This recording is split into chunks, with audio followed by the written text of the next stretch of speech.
My son showed up unannounced, smiling too much, saying he just wanted to check my old car and make sure it was still safe. Something in his voice felt wrong. After he left, I crawled underneath the vehicle, and what I found changed everything.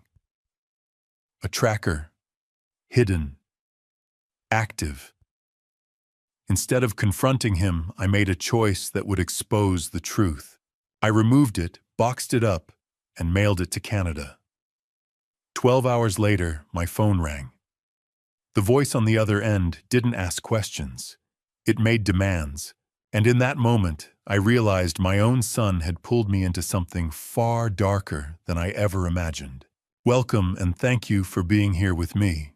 Before we go any further, take a second and tell me in the comments where you're listening from. I read everyone.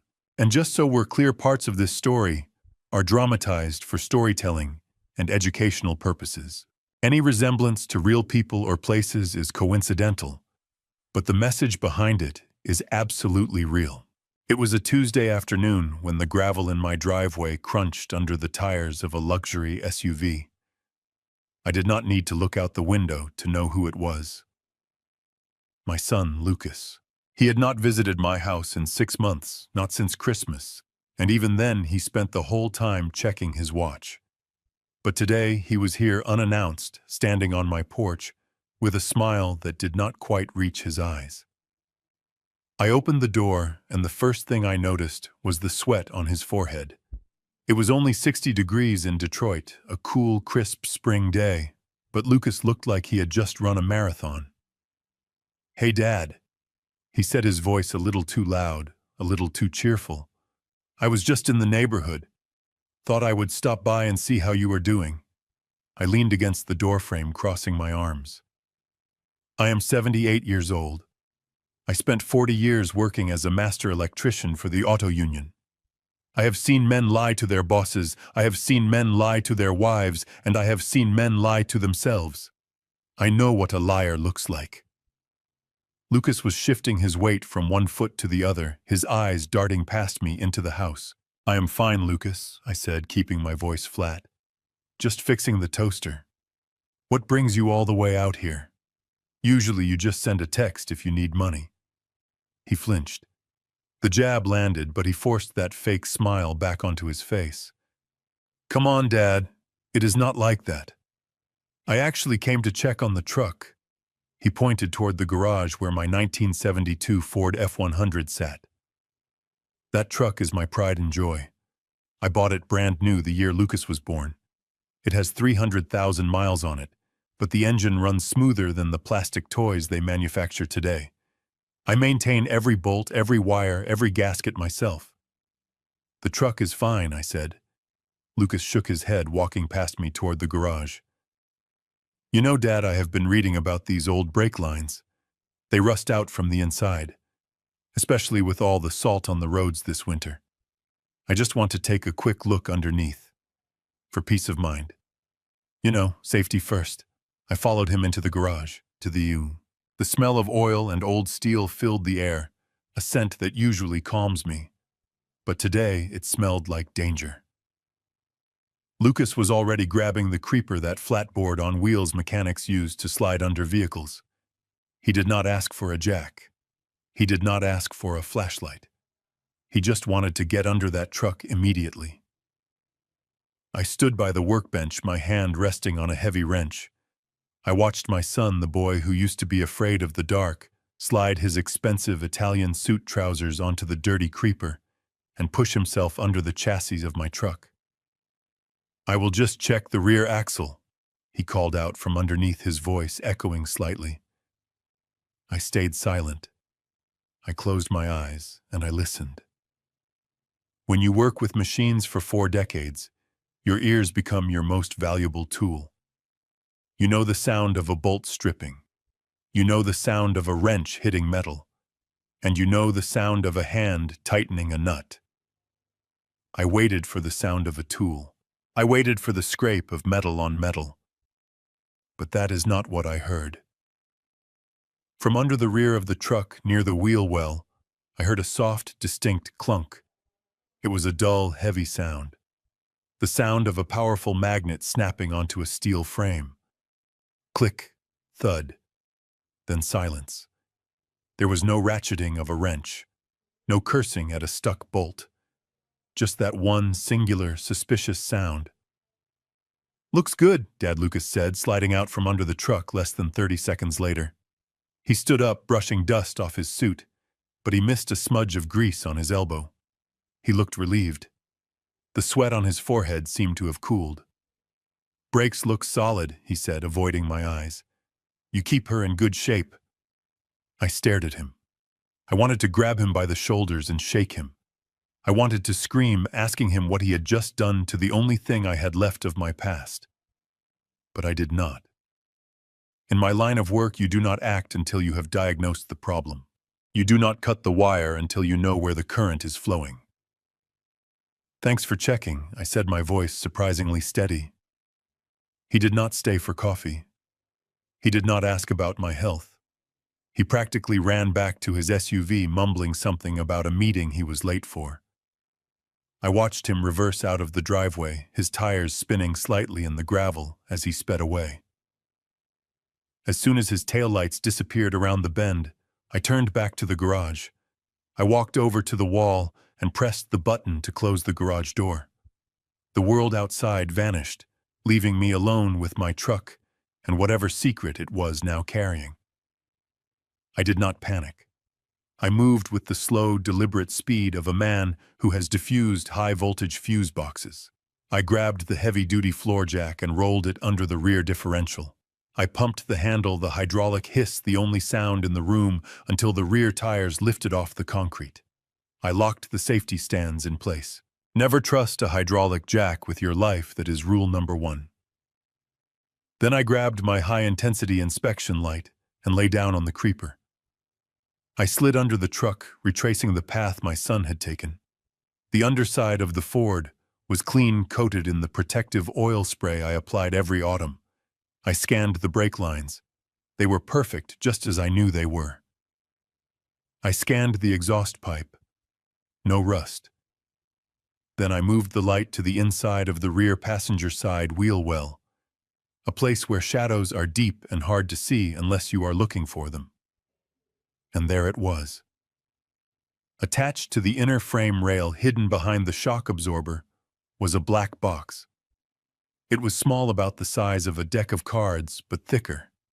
It was not a cheap plastic gadget you buy at the supermarket to find your lost keys. This was matte black industrial casing with no branding, no logos. I reached out and tugged on it. It did not budge. The magnet was incredibly strong, industrial grade. I had to use a flathead screwdriver to pry it loose.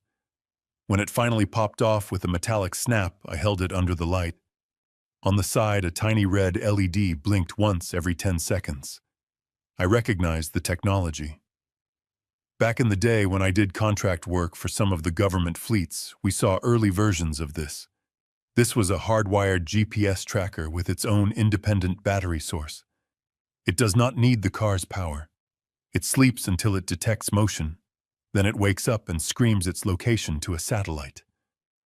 My heart sank into my stomach. It felt like I had swallowed a stone. My own son. My own flesh and blood. He did not come here to check my brakes. He came here to tag me like an animal in the wild. Why? Was he trying to steal the truck? It was a classic, but it was not worth a fortune, not enough to ruin a relationship over. Was he worried about my driving? No, if he was worried, he would have taken the keys, not tracked me. This was something else. This was precise. This was desperate. I sat up on the creeper, holding the black box in my grease-stained hand. The little red light blinked at me, mocking me. I could have smashed it with my hammer. That was my first instinct. Smash it into 1,000 pieces, call Lucas, and tell him never to step foot on my property again. But then I thought about the sweat on his forehead. I thought about the fear in his eyes. If he was tracking me, someone was making him do it. Or he was in trouble so deep he needed to know where I was at every second of the day. If I destroyed it, I would learn nothing. I would just be an angry old man in a garage. But if I played along, if I gave the tracker what it wanted, movement, direction, speed, I might flush out the truth. I stood up and walked over to my workbench. I grabbed a roll of heavy-duty lead, flashing the kind used for roofing repairs. Lead blocks signals. If I wrapped it now, the signal would die and Lucas would know I found it. So I did not wrap it. Instead, I found a sturdy cardboard shipping box. I packed the tracker inside, surrounded by bubble wrap so it would not rattle. I grabbed my keys. Not the keys to the truck, but the keys to my beat-up sedan, the one I use for grocery runs. I put the box in the passenger seat. I drove to the FedEx distribution center near the airport. It is the only one open late. The drive took 20 minutes. Every time I hit a bump, I looked at the box, wondering who was watching a dot move on a screen right now. I walked up to the counter. The young woman behind the glass looked tired. "How can I help you, sir?" she asked. "I need to send this package priority overnight," I said. "It needs to move fast, and it needs to go far." "Where to?" I thought for a second. "I have an old fishing buddy named Jacques who lives in Montreal, Canada. We haven't spoken in years, but I still remember his address." "Montreal, Canada," I said. She typed it in. "That will be $80, sir. It will be on the plane in an hour and arrive by tomorrow morning." I paid cash. I watched her slap the label on the box and toss it into the bin behind her. As I walked back to my car, I felt a grim satisfaction. Right now, that tracker was stationary. But in an hour, it would be accelerating down a runway at 150 miles per hour. Then it would be flying at 500 miles per hour, crossing international borders. If Lucas was just worried about his dad driving to the grocery store, he would be confused. But if this was something darker, if this tracker was meant to monitor something valuable, something illegal, then sending it across the border was going to set off every alarm bell in the system. I drove home in silence. I made a pot of coffee and sat in my armchair waiting. I did not have to wait long. 12 hours later, the sun was just starting to peek through the curtains. My phone rang. I looked at the caller ID. It was not Lucas. It was a number I did not recognize. I picked it up and didn't say a word. I just breathed. On the other end, a voice spoke. It was not a human voice. It was digital, distorted, cold, and metallic. "You think you are smart, old man," the voice hissed. "Why is the vehicle moving at 500 miles an hour toward the border? Turn it around! Turn it around now, or I will turn your house into an oven with you inside it." I lowered the phone, my hand trembling, not from fear, but from a cold, hard realization. I had just kicked a hornet's nest, and now the hornets were coming. The morning sun hit the kitchen table, but it brought no warmth. I sat there with a mug of black coffee that had gone cold 10 minutes ago. My eyes were glued to the screen of my tablet. The tracking page for the overnight package refreshed automatically every 60 seconds. At exactly 8:30 in the morning, the status changed from in transit to delivered. Location, Montreal Customs Facility. I let out a breath I did not know I had been holding. The bait had been taken. The tracker was now hundreds of miles away, sitting in a cold government warehouse across an international border. If my suspicion was right, if that device was linked to people who watched screens for a living, the alarm bells were ringing right now. I took a sip of the cold coffee. It tasted bitter, just like the feeling in my gut. I wanted to be wrong. God knows I wanted to be wrong. I wanted Lucas to call me laughing, asking why I mailed his safety device to Canada. I wanted him to tell me it was a prank or a misunderstanding. But I knew better. In 40 years of working with high voltage, knowing when a fuse is about to blow is an instinct, not a guess. The phone rang at 8:32. It was Lucas. I let it ring twice. I needed to compose myself. I needed to bury the father who loved his son and summon the man who survived Detroit in the 70s. I swiped the green button and put the phone to my ear. "Hello, Lucas," I said, my voice calm. "Dad." His voice was a shriek. It cracked like a teenage boy's. "Where are you? Where is the truck?" "I am in the kitchen having coffee," I said slowly. "Why are you screaming? The app says the truck is in Canada. Why is the truck in Canada, Dad?" "What did you do?" I could hear him hyperventilating. I could hear the sound of traffic in the background, meaning he was driving and driving fast. "Oh, that," I said, leaning back in my chair. "I sold it." There was a silence on the other end, so profound, I thought the call had dropped. Then came a sound of pure terror. "You did what?"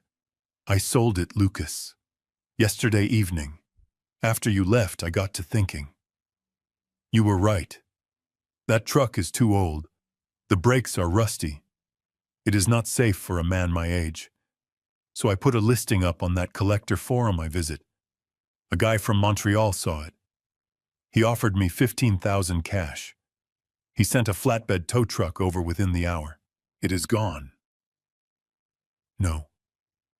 No, no, no." Lucas was sobbing now. "You cannot sell it. You have to get it back. You have to call him right now and get it back." I frowned. The act was getting harder to maintain. Hearing a grown man cry is never easy, especially when you changed his diapers. But the desperation in his voice confirmed everything. He was not worried about my truck. He was terrified of what was inside it. "It is a done deal, Lucas," I said, hardening my heart. "The papers are signed. The title is transferred. Why are you making such a big deal out of this? It is just an old heap of metal. You do not understand." He screamed so loud I had to pull the phone away from my ear. "You killed us. You killed us all. Who is us, Lucas?" But he did not answer. He just kept repeating, "I have to fix this. I have to fix this," over and over again, like a mantra. Then the line went dead. I placed the phone down on the table. My hand was shaking slightly. Not from fear, but from rage. "Us." He said, "us." That meant he was not working alone. That meant my son, the boy I sent to private school, the boy I taught to fish, was in bed with people who made him fear for his life. I stood up and walked to the window. The street outside was quiet. The neighbor was walking her golden retriever. The mailman was making his rounds. It looked like a normal American morning. But I knew the invisible countdown had started. I did not have to wait long for the second shoe to drop. 3 minutes later, the phone rang again. I looked at the screen. Unknown caller. No ID. This was it. I picked it up, but I did not speak. I learned a long time ago that silence is a weapon. It forces the other person to show their hand first. "Listen to me very carefully, old man." The voice was unrecognizable. It was digital, synthesized, processed through a voice changer. It sounded like grinding metal. There was no humanity in it. No inflection, just cold, hard data. "I am listening," I said. "We know you do not have the vehicle. We know you moved the tracker. You think you are clever sending a decoy to the border. But you are playing a game you do not understand." I feigned ignorance. "Who is this? Did you buy the truck from the Canadian guy?" "Cut the act."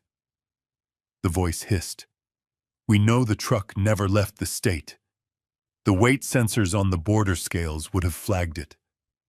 You sent a box, not a truck." My blood ran cold. I had underestimated them. They were not just watching a GPS dot. They had access to logistics data. They knew exactly what crossed the border and what did not. I stayed silent, letting them fill the void. "You have exactly 4 hours," the voice continued.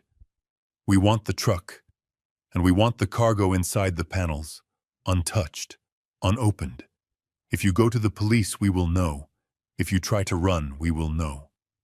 And if I don't, I asked, my voice dropping an octave, then we will not just come for the truck, we will come for the house. We will burn it down with you inside it.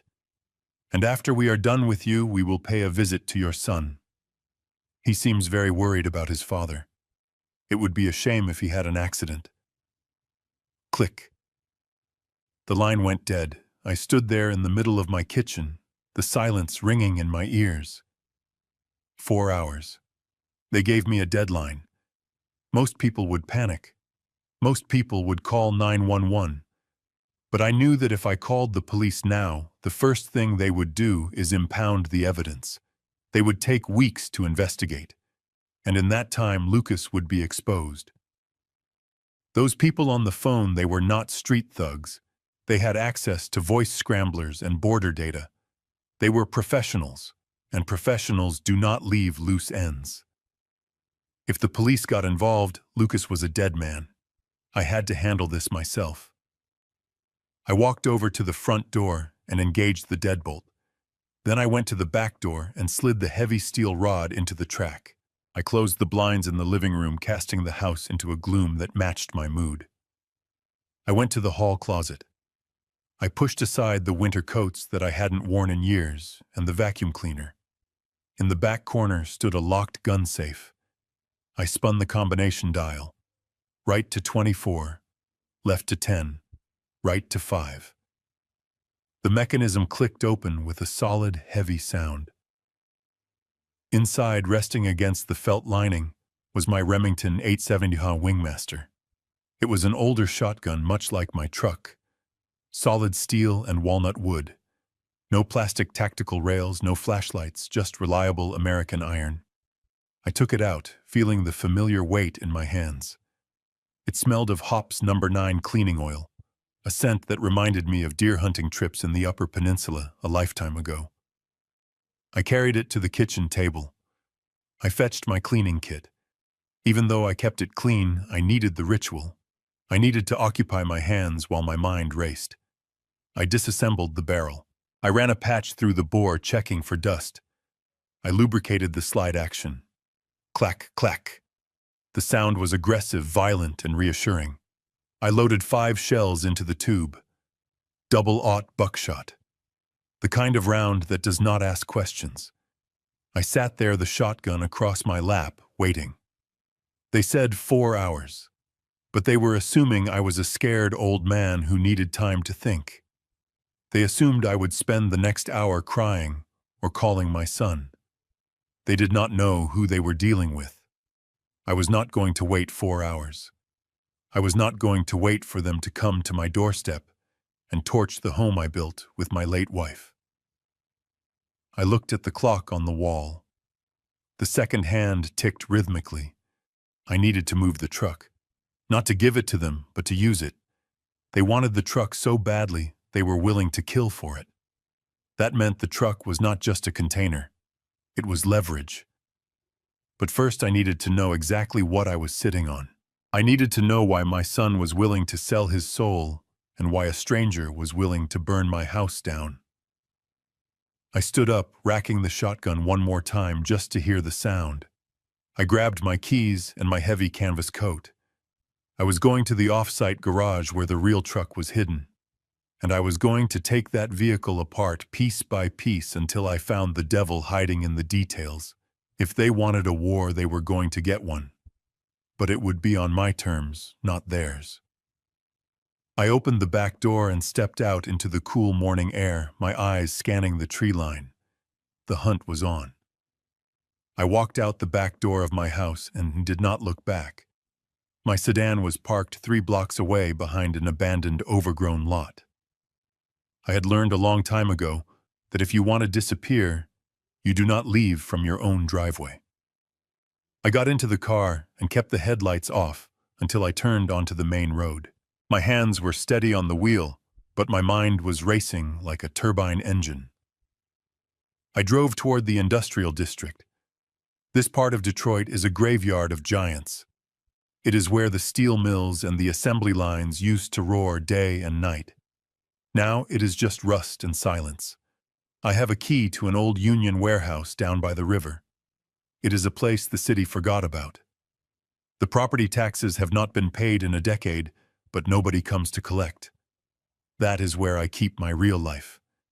That is where I moved the truck 2 days ago because I wanted to change the oil in peace. I pulled the sedan inside the cavernous space and the headlights swept across the concrete floor. There she was. My 1972 Ford F-100, candy apple red paint gleaming under the dust. To anyone else, it was just a classic car, a Sunday driver for an old man. But tonight, it looked different. Tonight, it looked like a Trojan horse. I got out and locked the warehouse door from the inside. The air smelled of old grease and damp concrete. I walked over to the truck and ran my hand along the fender. I felt a pang of guilt. I had protected this machine better than I had protected my own family, and now it seemed both of them were rotten from the inside out. I did not waste time. I walked to my heavy steel toolbox and opened the third drawer. I took out a device that looks like a pistol with a long, flexible black tube attached to the front. It is an industrial endoscope, a camera on a snake. We used to use it to inspect cylinder heads and verify welds inside structural pillars. Today, I was going to use it to perform an autopsy on the thing I loved most. I turned on the screen. The grainy blue light illuminated my face. I started with the obvious spots. I slid the camera probe up the exhaust pipe.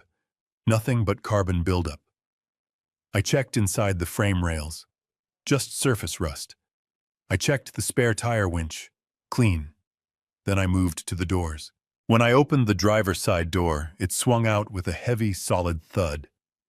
I had always admired how solid these old trucks were built. American steel. But as I swung the door back and forth, testing the weight, a nagging suspicion clawed at the back of my neck. It felt too heavy. Not by much, maybe 5 or 10 pounds. But when you have opened a door 10,000 times, your muscle memory knows when the physics are wrong. I knelt down. I took a plastic trim tool and carefully pried back the weather stripping at the bottom of the window. I fed the black snake tube down into the hollow space inside the door. On the screen, I saw the window regulator mechanism. I saw the bottom of the door skin. And then I saw something that did not belong in a 50-year-old truck. Packages. They were wrapped in heavy-duty vacuum-sealed anti-static bags. They were silver and shiny, reflecting the LED light of the camera. They were packed tight, lined up perfectly against the inner skin of the door, secured with industrial adhesive. I felt the bile rise in my throat. I pulled the camera out and grabbed a screwdriver. I did not care about the paint anymore. I jammed the screwdriver behind the beautiful vinyl door panel and ripped it off. The plastic clips snapped like gunshots in the quiet warehouse. I peeled back the moisture barrier, and there they were. 6 packages on this side alone. I took out my pocket knife and sliced one of the bags open. I expected white powder. I expected stacks of cash. That is what you see in the movies. That is what criminals usually traffic. But when I pulled the contents out, it was a circuit board. It was deep green, almost black. It was dense with microchips, gold-plated connectors, and complex wiring that looked like a city map viewed from space. I held it up to the overhead light. I am a master electrician. I know what a consumer circuit board looks like. I know what the inside of a laptop or a car computer looks like. This was not that. The soldering was military grade. The chips had no brand names, just long serial numbers etched in white. This was guidance technology. This was the kind of hardware that tells a missile how to find a heat signature from 50 miles away. This was the kind of hardware that is illegal to own, illegal to sell, and treasonous to export. My knees felt weak. I sat down on the running board of the truck, holding the board in my trembling hands. It all made sense now. The pieces of the puzzle slammed together with a sickening clarity. Why use my truck? Why use me? Because who pulls over a 78-year-old veteran driving a classic American pickup truck? No one. I am the perfect camouflage. I am the invisible man. I could drive this truck right through a police checkpoint, and the officers would salute me and ask about the engine. I could drive this across state lines and nobody would bat an eye. My son and his wife turned me into a mule. They turned my reputation, my service, and my gray hair into a smuggling vessel. They did not just steal my truck. They stole my honor. They were going to let me drive around with federal prison time inside my doors while they sat in their air-conditioned mansion counting the money. The value of what I was holding was not in the thousands. It was in the millions. And the people who wanted it back were not the kind of people who send demand letters. They were the kind of people who erase families. I looked at the circuit board again. I wanted to smash it. I wanted to burn it. But destruction would not save me now. Then the silence of the warehouse was broken. It was faint at first. The sound of a high-performance engine approaching fast, tires crunching on the gravel outside. I froze. I had mailed the tracker to Canada. The truck was invisible electronically. Nobody knew about this warehouse except me and a few dead guys from the union. How did they find me? I reached into my pocket to grab my phone to check the security cameras I had set up at the house. And then I stopped. My phone. I stared at the black screen. I had mailed the tracker. I had hidden the truck. But I had kept my cell phone in my pocket the entire time. I am an idiot. An old foolish idiot. They did not need to track the truck. They tracked me. They pinged my cell phone tower location. They followed the digital breadcrumbs right to my front door.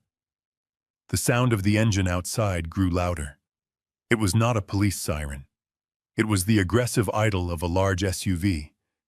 Then came the sound of car doors slamming. 1, 2, 3. I stood up and tossed the circuit board onto the seat. I grabbed my shotgun from the passenger side where I had laid it. The heavy steel roller door of the warehouse rattled. Someone was pounding on it. "Open up, Dad." It was Lucas. But his voice was not scared anymore. It was desperate and angry. "Open the door, Dad. We know you are in there.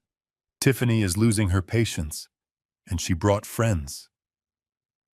I pumped the shotgun. The sound echoed through the empty warehouse like a thunderclap. I retreated into the shadows behind a stack of old engine blocks. I was trapped. I was outnumbered. And I was holding a bomb that was about to go off. But as I leveled the barrel toward the door, I felt a cold calm wash over me. They found the old man. But they were about to discover that this old man still had some high voltage left in him. I stayed in the shadows behind the stack of rusted engine blocks, my finger resting lightly on the trigger guard of the Remington. The pounding on the steel roller door echoed through the cavernous space like a war drum. It was a sound I knew well. It was the sound of desperation. I did not open the door immediately. I let him knock. I let him scream. I needed to gauge his state of mind. A panicked man makes mistakes, but a terrified man is dangerous. Lucas sounded terrified. "Dad, please open the door," he screamed, his voice cracking. "They are going to kill me. You have to let me in." I walked over to the wall switch and hit the button. The heavy industrial motor groaned, and the chain rattled as the steel door began to roll up. It moved agonizingly slow inches at a time. Before it was even 2 feet off the ground, Lucas scrambled underneath it, crawling on his hands and knees like a frightened animal. He ruined his $1,000 Italian suit, dragging himself over the dirty concrete floor. He stood up, gasping for air, his face slick with sweat, his eyes wild. He looked around the dim warehouse until his eyes locked onto the red truck. He let out a sob of relief and ran toward it, ignoring me completely. He grabbed the door handle, pulling at it frantically, but I had locked it. "Where are the keys?" he shouted, spinning around to face me. "Give me the keys, Dad. We have to get this truck out of here. We have to give it to them." I stepped into the light, the shotgun held loosely at my waist. I did not aim it at him. I did not have to. The sight of his 78-year-old father holding a riot weapon stopped him cold. "Lucas," I said, my voice low and steady. "Step away from the truck."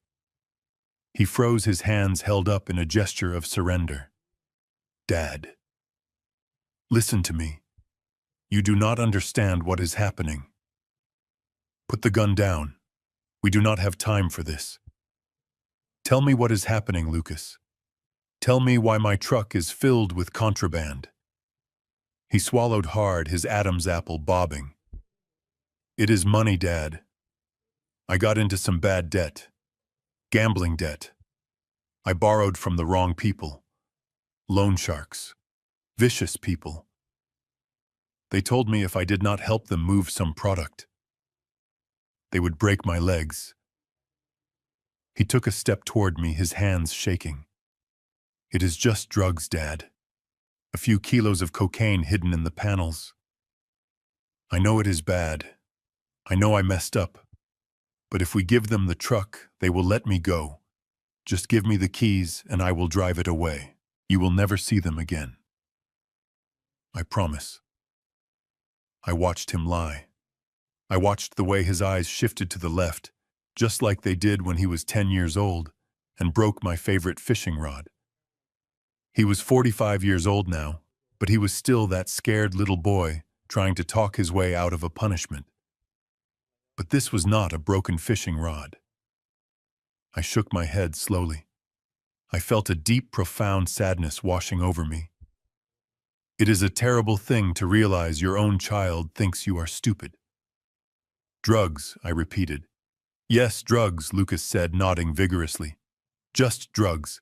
They are criminals, Dad. They do not care about us. They just want their product." I reached into the deep pocket of my canvas work coat. My hand closed around the cold, sharp edges of the circuit board I had cut out of the door panel minutes ago. I pulled it out. The green fiberglass caught the overhead light, the gold contacts gleaming. I tossed it. It spun through the air and landed with a clatter at Lucas's feet. He looked down at it, and the color drained from his face completely, leaving him looking like a wax figure. "Since when does cocaine come with a Department of Defense serial number, Lucas?" He did not answer. He could not answer. The lie had shattered into a million pieces on the concrete floor. I took a step forward, the gravel crunching under my boots. "That is a guidance chip for a surface-to-air missile system. That is not something you sell on a street corner. That is treason, Lucas. You are not working for loan sharks. You are working for terrorists or foreign intelligence." Lucas dropped to his knees. His legs just gave out. He covered his face with his hands and began to weep.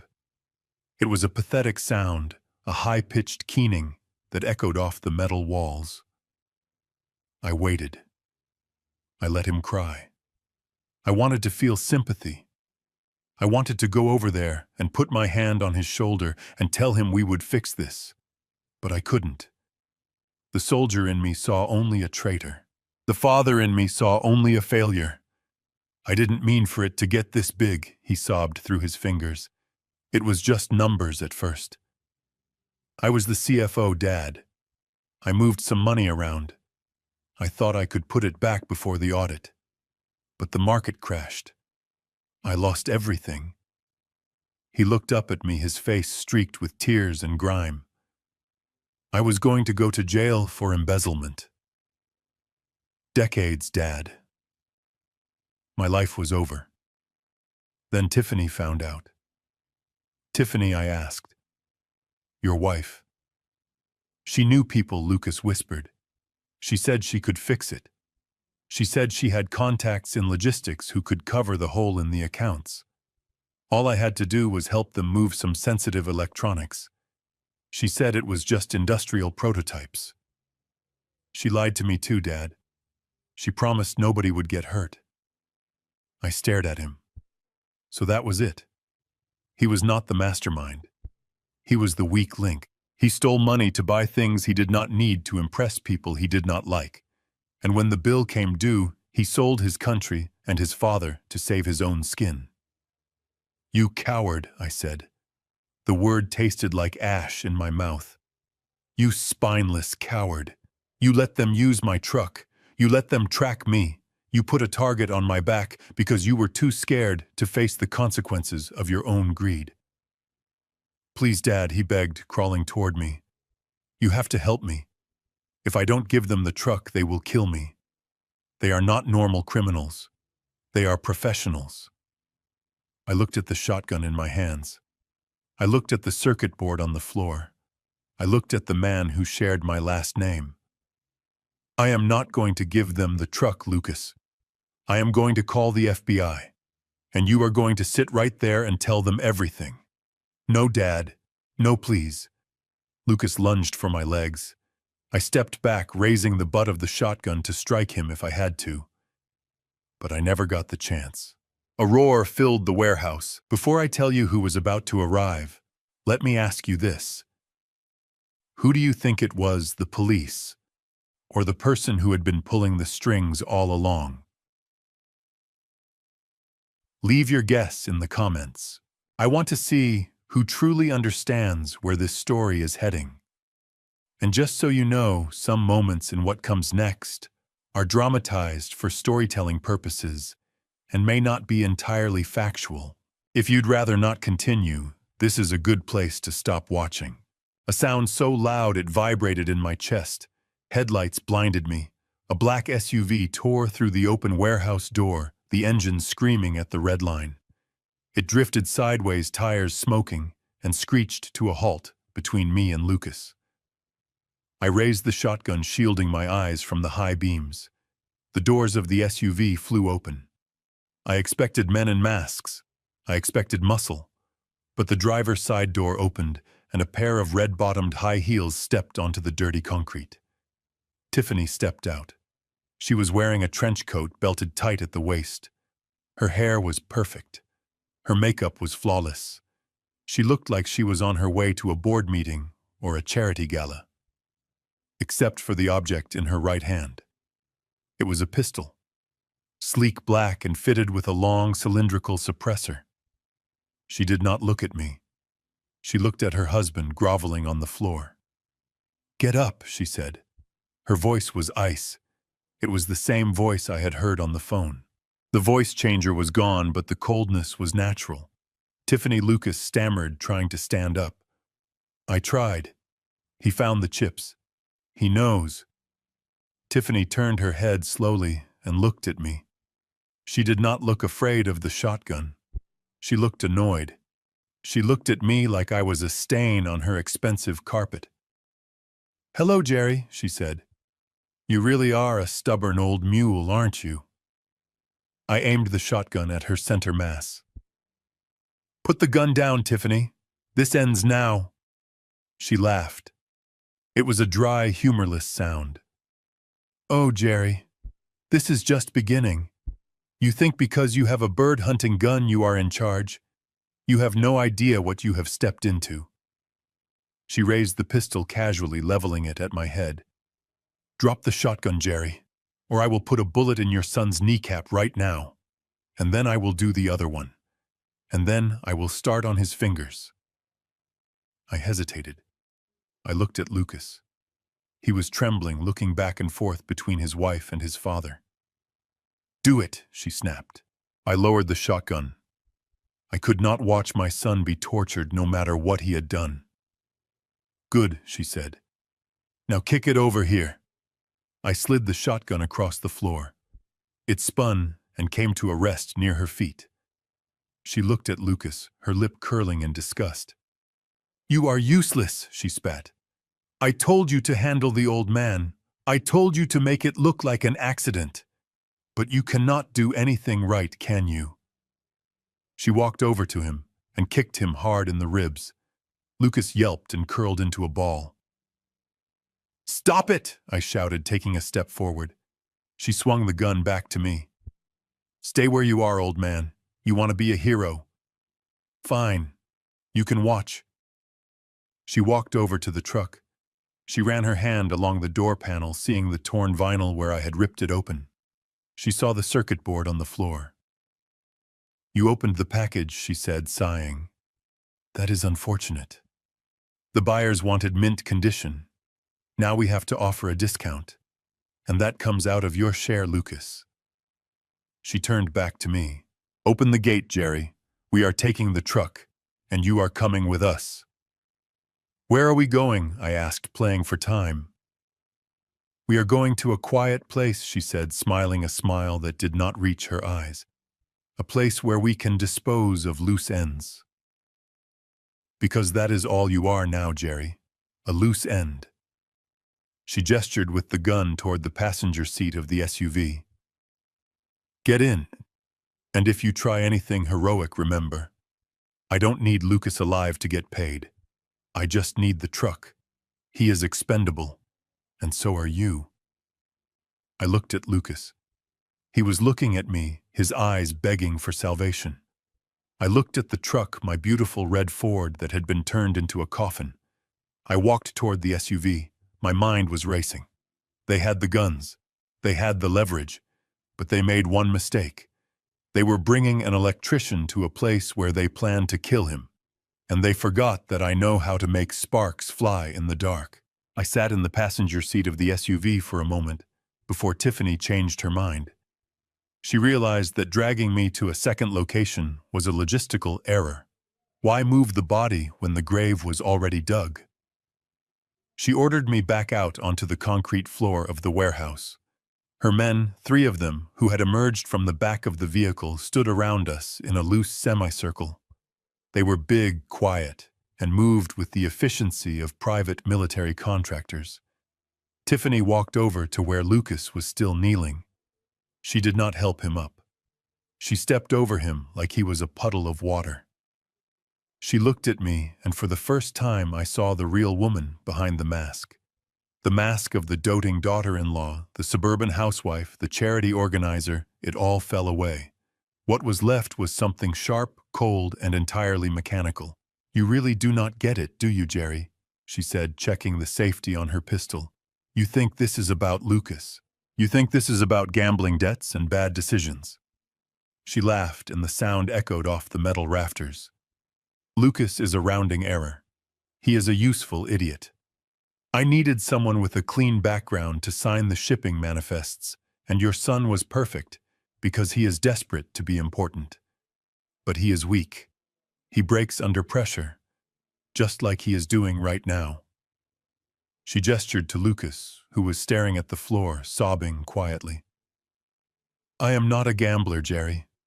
I am a logistics coordinator for one of the largest supply chain firms in the Midwest. I move things. That is what I do. Sometimes I move car parts.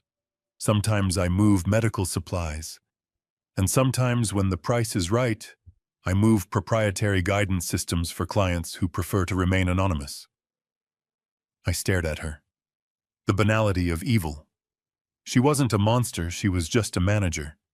She treated treason like it was just another line item on a spreadsheet.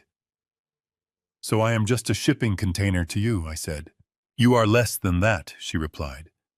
"You are an obstacle. You are a relic, Jerry. You and your entire generation.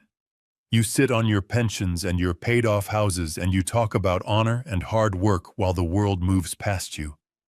You are debris in the road of progress. You think you are a hero because you fixed power lines for 40 years. You are nothing.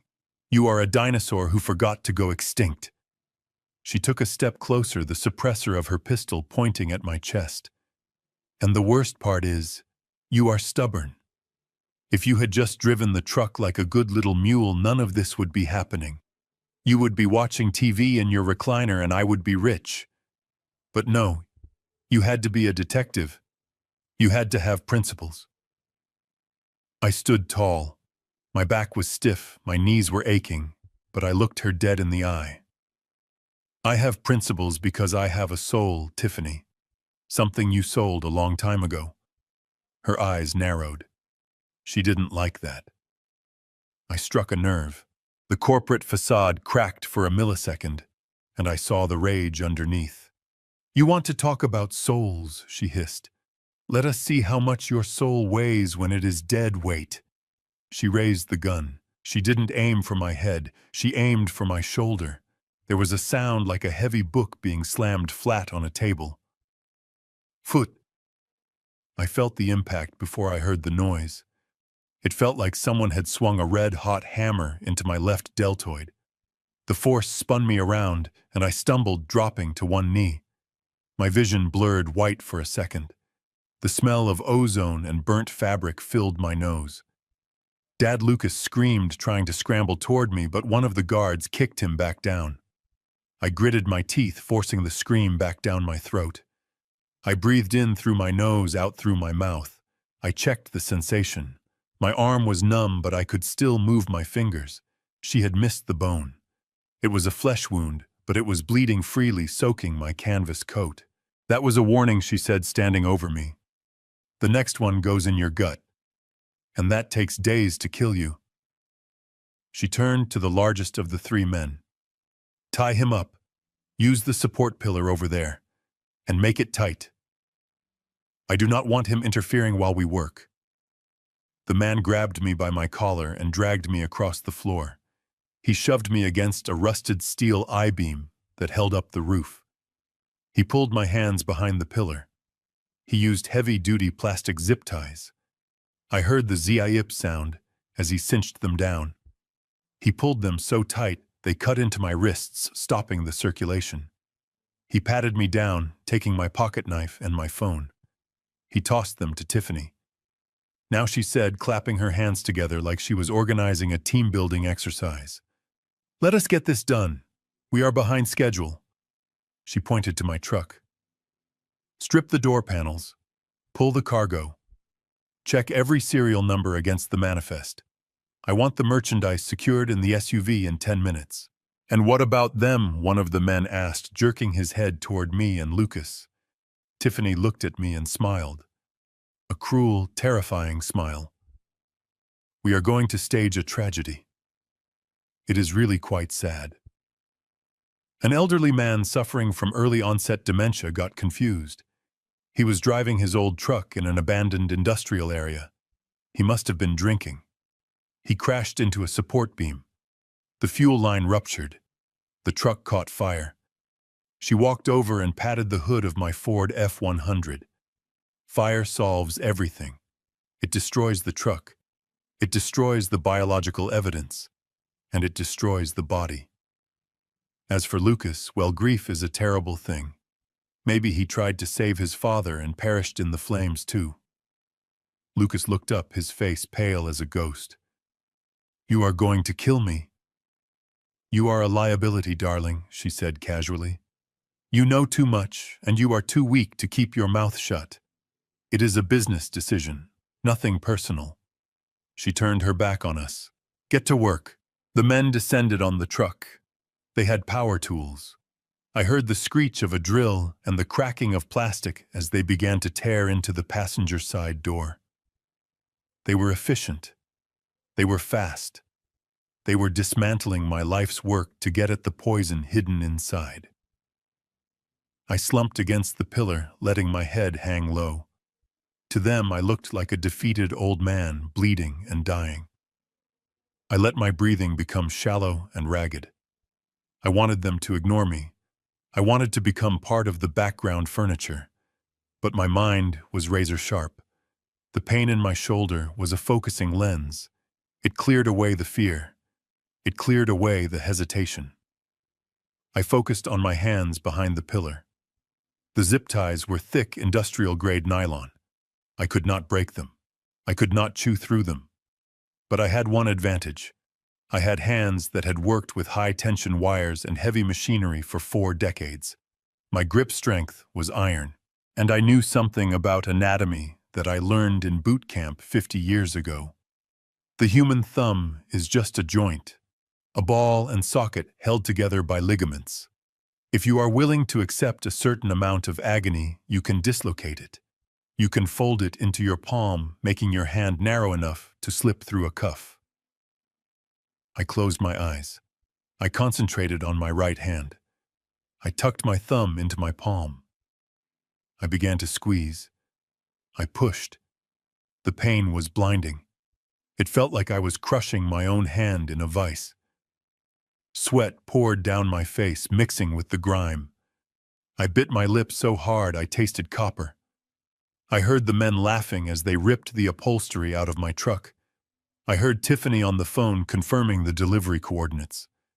They did not look at the old man in the corner. I pushed harder. There was a sickening wet pop inside my hand. A jolt of nausea hit me, but I swallowed it down. My thumb was out of the socket. It was hanging limp against my palm. My hand was now narrow enough. I began to pull. The zip tie scraped the skin off my wrist. It burned like fire.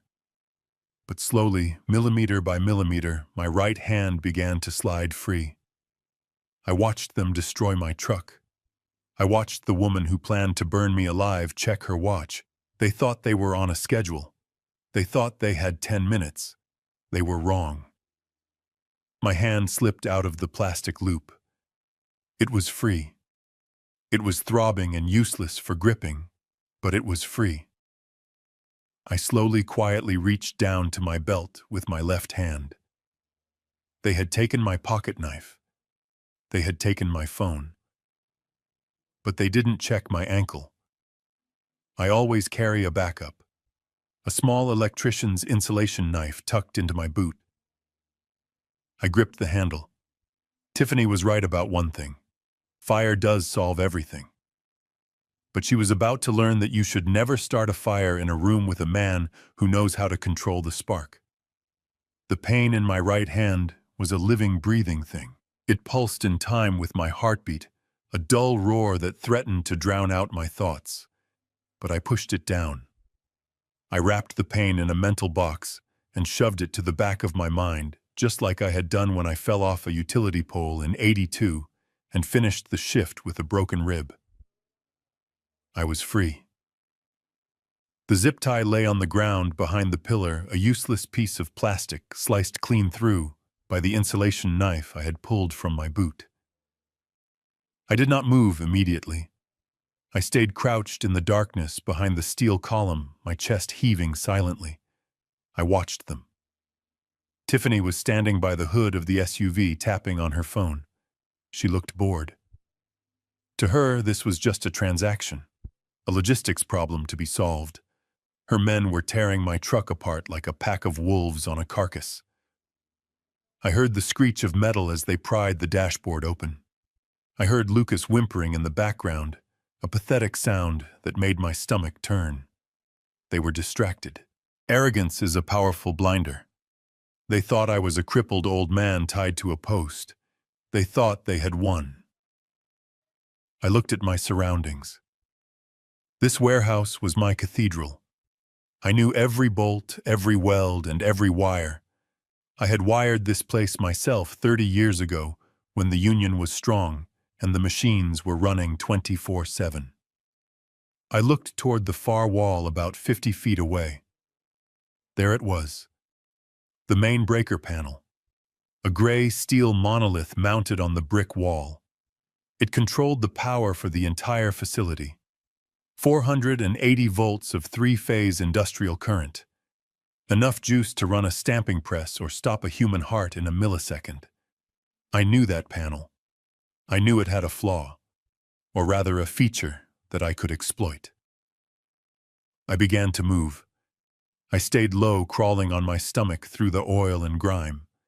I moved like a snake, using my elbows and knees, dragging my injured body across the cold concrete. I kept to the shadows, weaving behind stacks of pallets and rusted machinery. Every few feet I stopped and listened. "Hey, watch the paint," one of the men shouted as a piece of trim flew off the truck. "Just get the product," Tiffany snapped without looking up. "We have 5 minutes before we move." 5 minutes. I had less than that. I reached the wall. The breaker panel loomed above me. It was locked, of course, a standard safety padlock. But I am a master electrician. I have a ring of skeleton keys that I have carried since 1970. I reached into my pocket with my good hand and pulled out the brass ring. I fumbled for the small jagged key that fits a square D industrial enclosure. My heart was hammering against my ribs. If they looked over now, if just one of them turned their head, I was dead. I slid the key in. It turned with a satisfying click. I opened the heavy steel door. Inside was a beautiful, deadly maze of copper and rubber. The main bus bars were thick, as my thumb glowing with potential energy. The smell of ozone and old dust wafted out. It was the smell of power. I looked at the layout. I needed a distraction. No, I needed more than a distraction. I needed chaos. I could just pull the main shutoff lever. That would kill the lights. But they had flashlights. They had the headlights of the SUV. Darkness was not enough. I needed a weapon. I looked at the bottom of the panel. There was an old mechanical timer switch.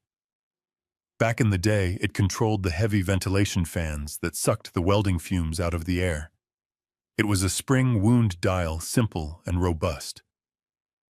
I had an idea that would have gotten me fired and arrested back when I was working. But tonight, it was my only hope. I took my insulation knife. I stripped the insulation off a heavy gauge jumper wire I found lying in the bottom of the cabinet. I was going to create a dead short. I was going to connect phase A directly to phase B, bypassing the breakers, but I was going to route it through the timer. It was suicide work. Working on a live 480-volt panel with one good hand and no safety gear is insanity. One slip and I would be vaporized. I worked fast. My hands moved with a memory of their own. I loosened the lug on the timer. I jammed the copper wire in. I connected the other end to the main bus bar. I was building a bomb. Not with explosives, but with electrons. When that timer hit zero, it would close the circuit. The massive inrush of current would have nowhere to go. The copper would vaporize, instantly expanding to 20,000 times its volume. It is called an arc flash. It is like a grenade made of lightning. I set the dial. 3 minutes. Tick, tick, tick. The mechanism started to purr softly. I closed the panel door, but left it unlatched. Now I needed to clear the blast zone, and I needed to make sure they were looking the wrong way when the world ended. I crawled away from the panel, moving toward the back of the warehouse near the old air compressor room. The air compressor was a massive beast of a machine, rusted and leaking. The floor around it was covered in a slick mixture of oil and condensed water. It was a slip hazard, a death trap. I picked up a heavy steel bolt from the floor. I weighed it in my hand. I looked at the group by the truck. One of the guards, the biggest one, the one who had tied me up, was standing guard near the rear of the SUV. He was holding an assault rifle, scanning the room lazily. I needed him to move. I threw the bolt. It sailed through the darkness and hit the metal tank of the air compressor with a loud, sharp clang. The sound cut through the noise of the power tools like a gunshot. Everything stopped. "What was that?" Tiffany asked, looking up sharply. "It came from the back," the big guard said, raising his rifle. "Rats, maybe?" "Go check it," Tiffany ordered. "I do not like surprises." The guard grunted and started walking toward me. He was walking right into my trap. I pressed myself flat against the floor behind the compressor. I could hear his heavy boots crunching on the gravel. I could see the beam of his tactical flashlight sweeping the darkness. He was getting closer. He stepped onto the wet, oily concrete near the compressor. I held my breath. He stopped about 10 feet from me. He swept his light over the machinery. "Nothing here," he called out, turning his head back toward the truck. "Just old junk." "Check behind the tank," Tiffany yelled back. The guard sighed. He took another step. That was when I made my move. I did not attack him. I am 78 years old, with a dislocated thumb and a bullet graze on my shoulder. I cannot fight a 200-pound mercenary. But I know physics. I reached out with my leg and kicked a piece of metal pipe that was propping up a heavy shelf full of old spare parts. The shelf groaned. It tipped. The guard spun around, bringing his rifle up. The shelf crashed down. It did not hit him, but it scattered hundreds of ball bearings across the oily floor. The guard tried to step back. His boot hit the oil-covered ball bearings. It was like stepping on ice. His feet went out from under him. He went down hard, his rifle clattering away across the floor. His head hit the concrete with a sickening thud. He didn't move. "Hey!" Tiffany screamed. "What is going on back there?" The other two men at the truck stopped working. They grabbed their weapons. "Check it!" she screamed. They started running toward me. I looked at the timer on the wall across the room. The dial was almost at 0. I scrambled to my feet. I ignored the pain. I ran toward the rear exit door. "Hey, he is loose!" one of the men shouted, pointing his flashlight at me. I saw the muzzle flash. A bullet sparked off the concrete near my foot. I dove through the doorway into the loading dock, just as the timer hit the mark. K-boom. It was not a sound. It was a physical force. The breaker panel exploded. A ball of blue-white plasma, the temperature of the sun, erupted from the wall. It was blinding. It was brighter than a lightning strike in a dark room. The concussion wave hit me, knocking me flat onto the loading dock platform outside. Inside the warehouse, hell broke loose. The main bus bars vaporized. The explosion blew the heavy steel cover of the panel off its hinges, sending it flying across the room like a frisbee. Every light bulb in the warehouse surged and shattered instantly, raining hot glass down on the men. The electrical system overloaded so violently that the transformers on the pole outside the building blew up in a shower of sparks. The warehouse went pitch black. Silence followed the boom. Then came the screaming. My eyes were seeing spots. My ears were ringing. But I was alive. I scrambled up. I was in the cool night air.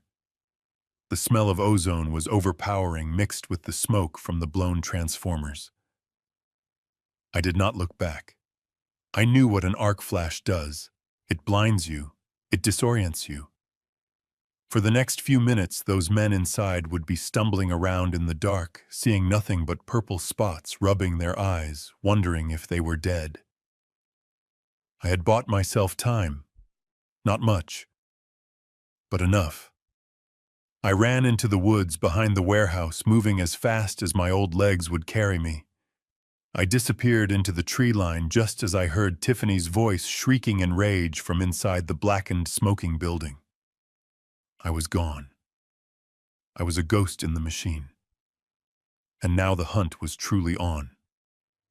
I ran until the taste of copper filled my throat. The woods behind the warehouse were thick, tangled with underbrush and old chain-link fences that tore at my clothes, but I did not slow down. The darkness was my friend now. Behind me, the orange glow of the electrical fire faded, but the shouting did not. They were disorganized, blinded, and angry, but they would regroup quickly. Tiffany was not the type of woman to let a loose end run free, especially when that loose end was the only witness to her crimes.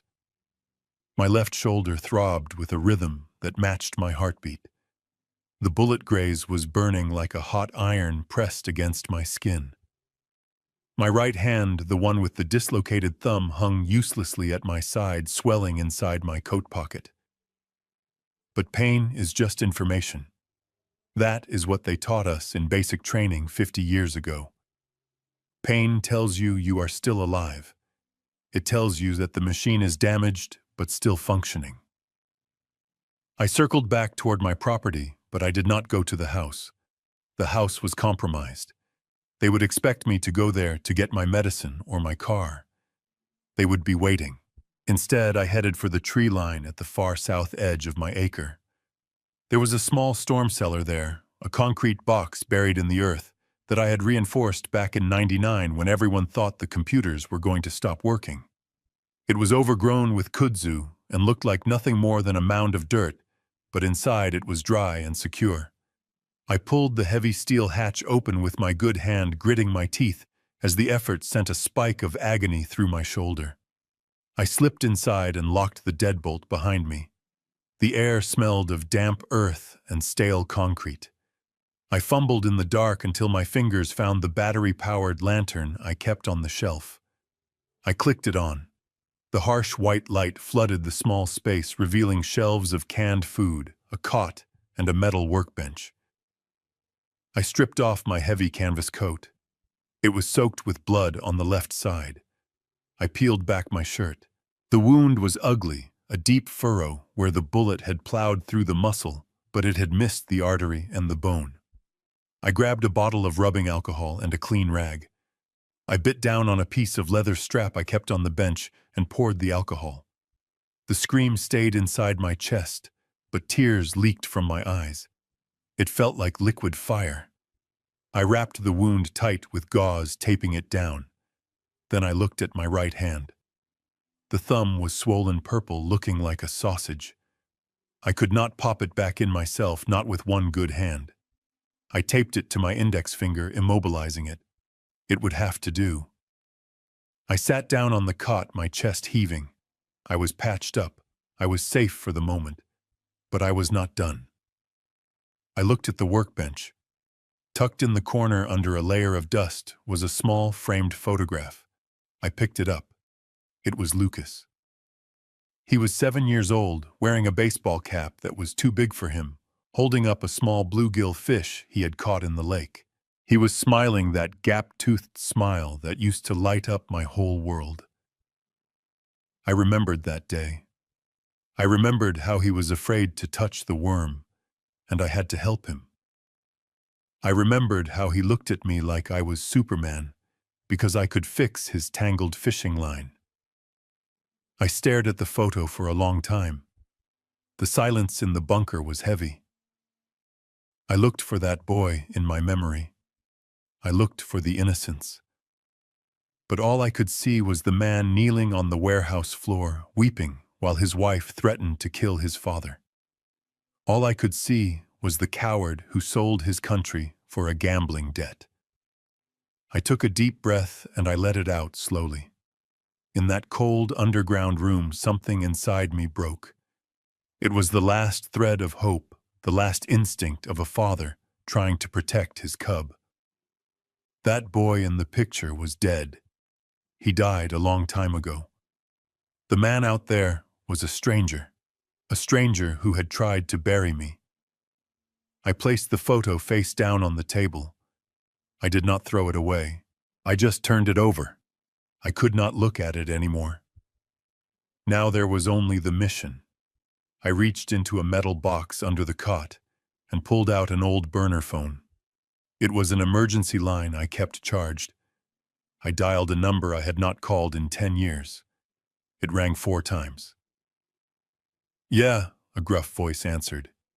"It is Jerry," I said. There was a pause. "Jerry Kowalski. I thought you were dead or in a nursing home." "Not yet, Frank. Listen to me. I do not have much time. I need you to call the bureau." Frank was a retired field agent. We fished together in the '90s. He knew I didn't make prank calls. I told him everything.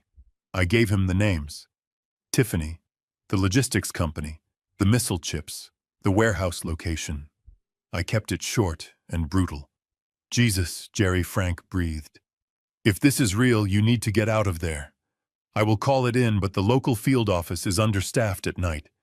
It will take them an hour to mobilize a SWAT team and get a warrant. You know how the bureaucracy works." "I know," I said. "That is why I am telling you. Send them to the warehouse, but tell them the birds have flown." "Where are you going, Jerry?" "Don't play hero. I am not playing hero, Frank. I am taking out the trash." I hung up before he could argue. I broke the SIM card and tossed it into the corner. An hour. I had an hour before the cavalry arrived. But Tiffany would be gone in 20 minutes. She would realize the warehouse was burned. She would pack whatever she could salvage and disappear. She would kill Lucas to tie up the loose end and vanish into the corporate ether. I could not let that happen. I needed to stop her. I needed to hold her in one place until the sirens came. But I was one old man with a shotgun and a bad arm. I couldn't fight her security team head-on. Not in a fair fight. So I wouldn't fight fair. I needed a kill box. A place where I controlled the environment. A place where high-tech weapons and expensive SUVs didn't matter. I thought about the tracker I mailed to Canada. I thought about the decoy. I needed another decoy. I stood up and grabbed a fresh box of shotgun shells from the shelf. I shoved them into my pocket. I thought about my friend Al. Al ran a scrapyard about 5 miles from here. It was called Old Rusty. It was a maze of crushed cars, mountains of steel and heavy machinery. Al was in Florida for the winter. The gates were locked, but I had the combination. Old Rusty. It was perfect. It was a graveyard of metal. A place where things went to be crushed and forgotten. I checked my watch. My adrenaline was fading and fatigue was setting in, but I pushed it away. I needed to lure them there. I needed to offer them something they wanted more than my death. Greed. Greed was the hook. I still had the burner phone. I hadn't destroyed the phone itself, just the SIM card, but I had another card taped under the battery for emergencies. I swapped it in. I knew Tiffany's number. It was in my call history on my main phone before she took it. I hoped I remembered it right. I typed out a text message. My thumb throbbed with every keystroke, but I didn't stop. I needed to sound beaten. I needed to sound like I was trying to make a deal. I wrote, "You win." The chips in the warehouse were fakes. I swapped them out before I went inside. The real guidance systems are hidden in a safe location. I don't want to die. I want to trade. I paused. Was it believable? Yes. She knew I was a meticulous man. She would believe I was smart enough to swap the cargo, and she would believe that an old man facing death would crumble and try to negotiate. I continued typing, "Meet me at Old Rusty Scrapyard on County Road 9. Come alone or with Lucas. If I see cops, I burn the chips. If you kill me, you never find them. You have 30 minutes. I hit send. I stared at the screen, waiting for the delivery confirmation. Delivered. Now the clock was ticking for real. I gathered my gear.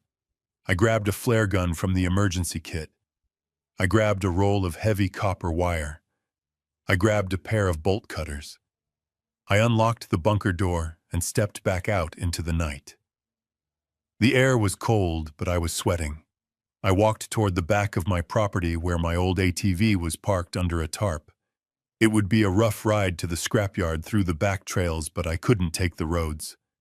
I climbed onto the ATV and started the engine. It coughed and sputtered, then roared to life. I looked back at my house one last time. It was dark and silent. The life I had built there was over. The man who lived there was gone. I revved the engine and tore off into the woods, heading for the graveyard of cars. I was not the prey anymore. I was the hunter. And tonight, the wolves were walking into the lion's den. The ride to the scrapyard was a blur of mud and freezing rain. My ATV tore through the overgrown trails behind my property, the engine roaring like an angry beast in the quiet night. Every bump sent a fresh jolt of agony through my injured shoulder, but I clamped my jaw shut and kept the throttle pinned. There is a specific kind of clarity that comes when you have lost everything. The fear vanishes. The hesitation evaporates. All that is left is the mission. And my mission was sitting 5 miles away in a graveyard of rusted steel. Old Rusty is not just a scrapyard. To the untrained eye, it looks like chaos. Piles of crushed sedans stacked 3 stories high, mountains of twisted rebar, and old washing machines rusting into the earth. But to me and my friend Al, it was an organized inventory of American history. I knew every aisle. I knew every blind spot. And most importantly, I knew about the magnetic crane that towered over the center of the yard like a prehistoric predator.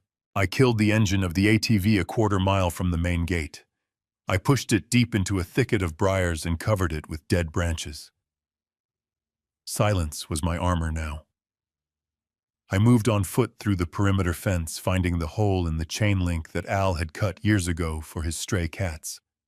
The rain was coming down in sheets now. A cold, relentless downpour that turned the dirt into slick mud. It soaked through my bandage, stinging the bullet wound on my shoulder, but I welcomed it. The rain would mask my scent. It would muffle the sound of my boots on the gravel. And it would make the steel plate in the center of the yard slippery and treacherous. I made my way to the base of the crane. It was a massive Liebherr material handler, a beast of a machine capable of lifting 10 tons of scrap metal without breaking a sweat.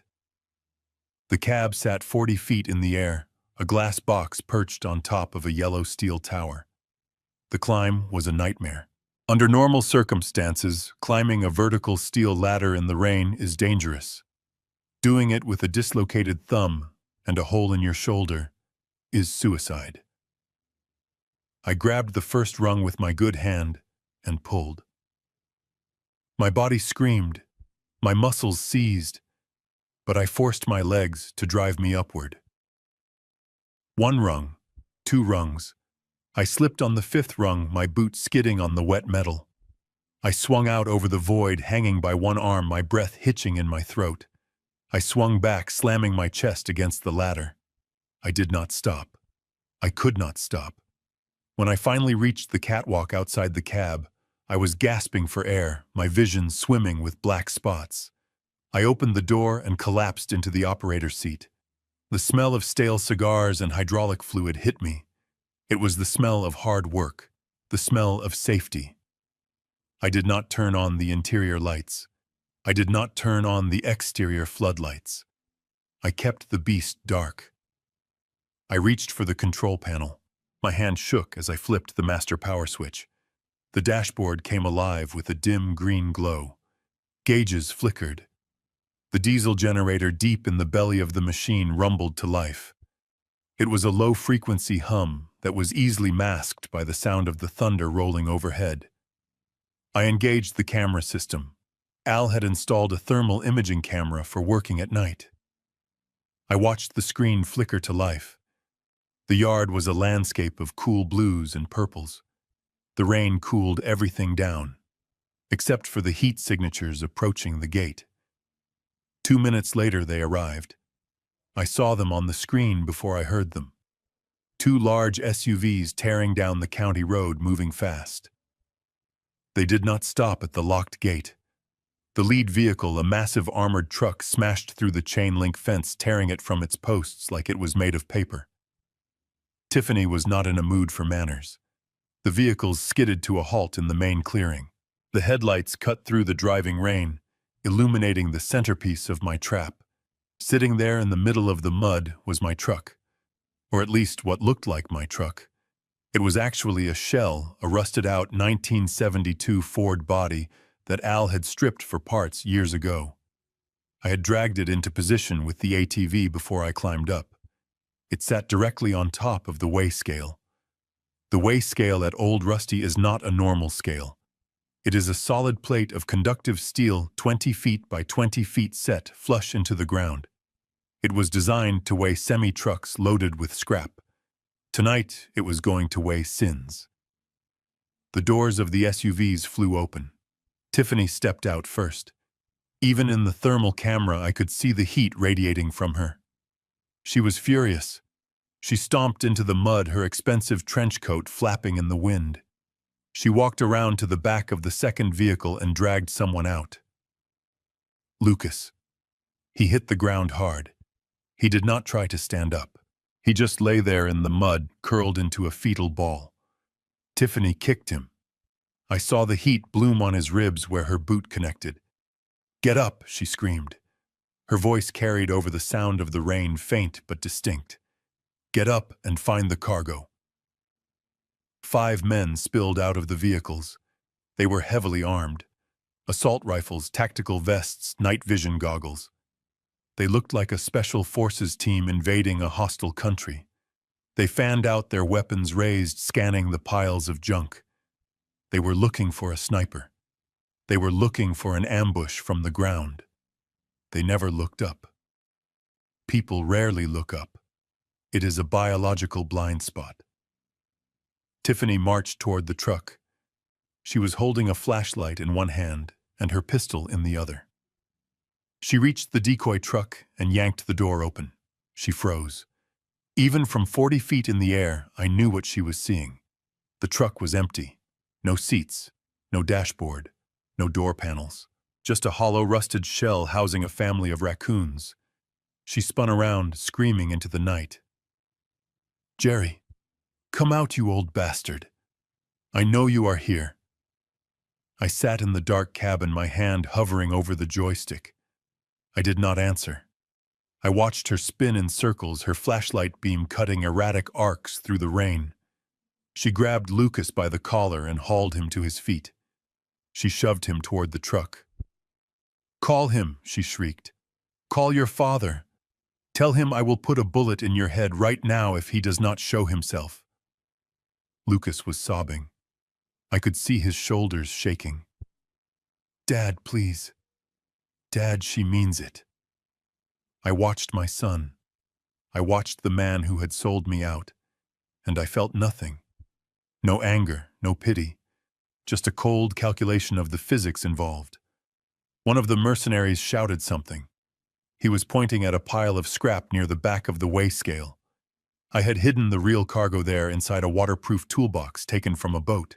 I left it partially exposed, just enough to be found. Tiffany ran over to it. She kicked the box open. She reached inside and pulled out a vacuum-sealed bag. She ripped it open. She held a circuit board up to the headlights of the SUV. It was real. This time it was the real guidance chip. I had kept one, just one, to make the bait taste authentic. "We got it," she yelled. "Load it up. All of it." The men converged, all 5 of them, plus Tiffany, plus Lucas. They gathered around the toolbox. They were celebrating. They were high-fiving. They thought they had won. They thought the old man had simply dumped the goods and run away in terror. They were standing directly in the center of the steel plate. They were standing on the kill zone. I looked at the control panel. The magnet was powered down, but the capacitors were charged. The electromagnet on this crane was designed to lift 10 tons of jagged steel. It was a circular disc, 5 feet across, hanging from a thick cable directly above their heads. In the darkness and the rain, they hadn't even noticed it. It hung there like a dark moon, invisible against the black sky. I moved the joystick 1 inch to the left. The crane arm groaned softly, shifting in the wind. Tiffany looked up. She paused. She sensed something. "Wait," she said. Silence. The men went quiet. "What is that noise?" she asked. "It is the generator," one of the men said. "Probably just the facility power kicking on." "No," she said. Her voice was trembling now. "It is coming from above us." She raised her flashlight. The beam cut through the rain, climbing higher and higher into the night. It swept past the piles of cars. It swept past the skeletal arm of the crane. And then the light hit the glass of my cabin. For a split second, we made eye contact. Me sitting in the dark like a gargoyle. Her standing in the mud clutching a stolen missile chip. She saw me, and in that moment, she understood the geometry of her mistake. She looked down at her feet. She looked at the steel plate she was standing on. She looked at the massive magnet hanging 20 feet above her head. "Run!" she screamed, but it was too late. Physics is a harsh mistress. It does not negotiate. It does not hesitate. I slammed my good hand down on the red button marked Magnet Engage. The capacitors discharged. A massive surge of electricity flooded into the copper coils of the magnet. The sound was not a boom. It was a thrum, a deep resonant vibration that shook the fillings in my teeth. The steel plate they were standing on was not bolted down. It was a floating scale, and when the magnet engaged, it became a projectile. The force of the magnetic field was instantaneous. The guns in their hands ripped upwards. The rifles flew out of their grips like they were made of feathers, slapping against the face of the magnet with a deafening clang. But that was just the appetizer. The steel plate beneath their feet groaned. The SUV closest to the plate slid sideways, its tires screeching as the engine block was dragged toward the magnetic center. Tiffany screamed as the pistol was ripped from her hand, breaking her trigger finger. They were trapped, not by bars, but by the invisible hand of electromagnetism. The metal on their bodies, belt buckles, steel toe boots, zippers, tactical vests, weapons, all of it was being pulled upward with thousands of pounds of force, while the steel plate below them was vibrating, trying to lift off the ground. They were caught in a magnetic sandwich. I watched on the thermal screen as they scrambled, falling over each other, trying to crawl off the plate. But the magnetic field was disorienting. It messed with their equilibrium, and the flying debris made it a war zone. I leaned forward to the microphone that was connected to the yard's PA system. I flipped the switch. My voice boomed out over the loudspeakers, distorted and godlike, echoing through the rain. "Welcome to Old Rusty," I said. "Please keep your hands and feet inside the ride at all times." I pushed the joystick forward. The crane arm began to lift, and with it, the magnet. And with the magnet, the chaos below. I was not done yet. I had them pinned. Now it was time to put them away. The crane arm groaned as it lifted higher into the stormy sky. I sat in the glass cabin 40 feet above the ground, looking down at the ants in the mud. They were scrambling. The magnetic field I had activated was humming with a low-frequency vibration that rattled the fillings in my teeth even from this distance. Down below, Tiffany was still trying to salvage her operation. She did not realize yet that the physics of the situation had already sealed her fate. She was screaming at her men to load the cargo into the armored truck. She was clinging to the belief that if she just moved fast enough, she could outrun the consequences. She grabbed the waterproof toolbox I had left as bait. She dumped the rest of the vacuum-sealed bags onto the wet ground. She needed to verify the merchandise. She needed to know that her millions were safe. I watched on the thermal monitor as she ripped open the second bag, then the third, then the fourth. I saw her body language change. She froze. She fell to her knees in the mud. She held up one of the green circuit boards to the headlights of the SUV. In the harsh glare, she saw what I had done. 3 hours ago, while sitting in my bunker, I had taken a cordless drill to every single one of those boards. I had drilled a 1/4-inch hole right through the central processing unit of each chip. I destroyed the logic gates. I destroyed the memory cores. I turned $12 million of military-grade guidance technology into worthless fiberglass and scrap silicon. I saw her mouth open in a scream that was swallowed by the thunder. She was not screaming in fear. She was screaming in pure, unadulterated rage. She threw the ruined board at the windshield of her truck, shattering the glass. She looked up at my cabin. She could not see me through the rain and the glare, but she knew I was there. "You old fool," she shrieked, her voice faint and distorted by the wind. "You burned it all. You burned everything." She was wrong. I did not burn it. I neutralized it. I took the weapon out of the enemy hand, but she was not done. She reached for her belt for another magazine for her pistol.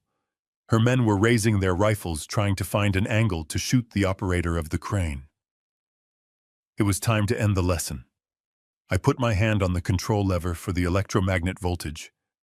I had only engaged it at 30% power before, just enough to pin them and disarm them of their primary weapons. Now I was going to turn it up to 100%. I pushed the lever all the way forward. The hum of the machine turned into a roar. The air around the crane seemed to warp. The rain falling through the magnetic field hissed as it hit the energized plate. The effect was instantaneous and violent. The first thing to go was the rest of their arsenal. The men who had managed to hold on to their sidearms felt the weapons ripped from their holsters. The guns flew upward, hitting the underside of the magnet face with a deafening clang. Tactical knives, zippers, belt buckles, anything ferrous became a prisoner of the field. But the real terror came from the vehicles. The two SUVs were parked on the edge of the steel way plate. They weighed 3 tons each. But against an industrial electromagnet designed to lift solid steel ingots, they were lightweight toys. The magnetic force grabbed the engine blocks of the vehicles. The tires shrieked across the wet metal plate. The SUVs slid sideways, crashing into each other. They formed a V-shape, trapping Tiffany and her mercenaries in the center. Then the loose scrap metal from the surrounding piles joined the party. Old Rusty was a messy yard. There were rusted car doors, lengths of iron pipe, and sheets of corrugated steel lying everywhere. The magnet sucked them in. Metal flew through the air like leaves in a hurricane. A car hood slammed into the side of the SUVs, blocking their escape route to the left. A twisted bundle of rebar crashed down on the right. In less than 10 seconds, I had built a prison. The SUVs and the flying scrap metal had formed a jagged, impregnable cage around the group. They were pinned in the center, huddled together for safety, as jagged pieces of iron circled them like sharks. I watched them cower. The mercenaries who looked so tough 10 minutes ago were now huddled on the ground, covering their heads with their hands. Tiffany was pressed against the tire of her truck, her expensive trench coat covered in mud and oil, and Lucas, my son. He was sitting in the middle of it all, staring up at the magnet with wide, terrified eyes. I reached for the microphone of the public address system. The old speaker horn was mounted right below the cab. It was loud enough to be heard 3 counties over. I pressed the talk button. The feedback squealed for a second, and before my voice boomed out over the scrapyard, rolling like thunder across the wet metal. "Lucas," I said.